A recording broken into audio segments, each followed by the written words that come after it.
Sema, let everybody pay in accordance with their income.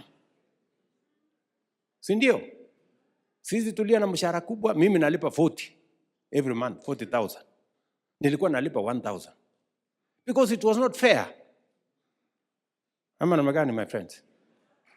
Na sasa tumesema wale hawana uwezo ya kulipa hata hiyo 300, sasa kwa sababu sisi tunalipa zaidi, we have the money now to pay for them, wale ambao hawana uwezo wa kulipa. So from next week, God willing, from next week, we are now going to pay for the 1.5 million Kenyans who have no capacity to pay. We will pay for them. Tumesema kila mtu ajiandikishe. Na unajiandikisha for 2 reasons.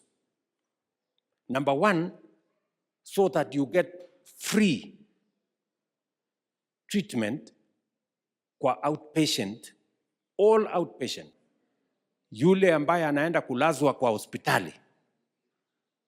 Unanisikia? Yule ambaye sasa unaenda kulazwa kwa hospitali. Yule ambaye huna uwezo ya kulipa, tutakulipia SHA. Yule ambaye unaweza kulipa, utalipa kulingana na uwezo yako.